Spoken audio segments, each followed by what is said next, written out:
You know that moment when you sit down to do something simple, and within seconds your hand reaches for your phone without even thinking.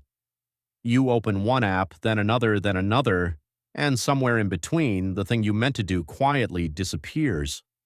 It's a strange feeling. Not quite distraction, not quite laziness. More like your attention is being pulled in too many directions at once, and none of them feel fully satisfying. Most people are told this means something is wrong with them, that they lack discipline, that they're not trying hard enough.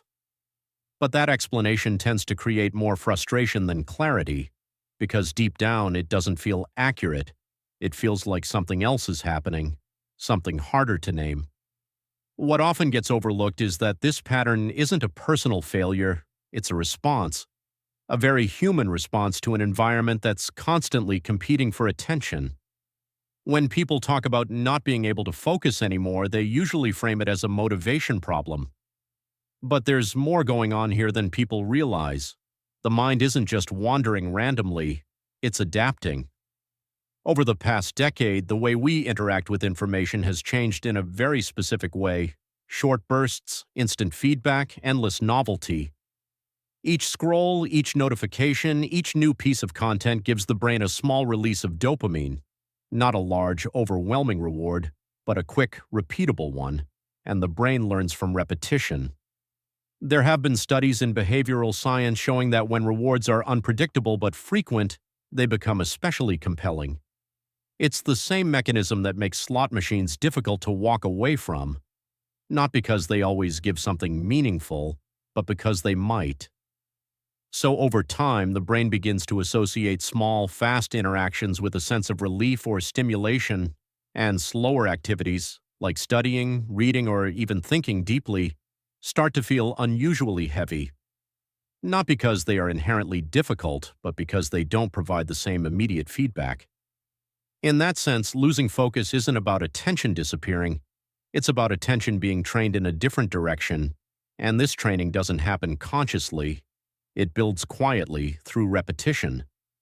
For some people, this pattern connects to something even earlier, environments where stillness wasn't encouraged, where silence felt uncomfortable, where the mind learned to stay active, alert, or distracted as a way of coping. In those cases, constant stimulation can feel familiar, almost like a background noise that keeps things manageable. So the habit of reaching for the phone isn't just about entertainment. Sometimes it's about regulation, a way to avoid certain thoughts, a way to soften boredom, a way to stay slightly disconnected from something deeper. And when that pattern repeats over months or years, the nervous system begins to expect that level of stimulation, which makes ordinary moments feel unusually empty. It's not that focus is gone, it's that the baseline has shifted, and it's important to say this clearly. This pattern isn't better or worse than any other. It's not a sign of weakness, it's not a sign of strength either. It's simply one way the human brain adapts to its environment. Some people grow up in slower, quieter conditions and find it easier to sustain attention. Others grow up surrounded by constant input and develop a different rhythm. Neither is more correct. But there is a subtle cost that often goes unnoticed. When attention becomes fragmented, experience becomes fragmented too. Moments don't fully land. Thoughts don't fully develop. Feelings pass before they're understood. And over time, this can create a quiet sense of disconnection, not dramatic, just subtle. Like being present but not fully there. At the same time, there's something else within this pattern that doesn't get talked about enough. The same sensitivity that makes someone easily distracted can also make them highly responsive. Quick to notice changes, quick to adapt, able to process multiple streams of information at once. In certain environments, that can be a strength.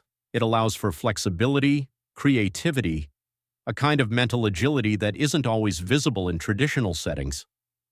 So the issue isn't that the mind is broken, it's that it has learned a different way of engaging with the world.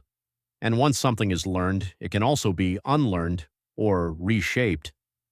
Not through force, not through pressure, but through awareness. Simply noticing the moment when attention shifts, not judging it, just seeing it clearly. Because the more something is seen, the less automatic it becomes. And over time, attention begins to slow down again. Not perfectly, not all at once, but gradually. Until moments start to feel a little more complete, a little more settled. If any of this feels familiar, it may not be random. There's often a deeper pattern behind the way attention moves, and understanding that pattern tends to change more than people expect.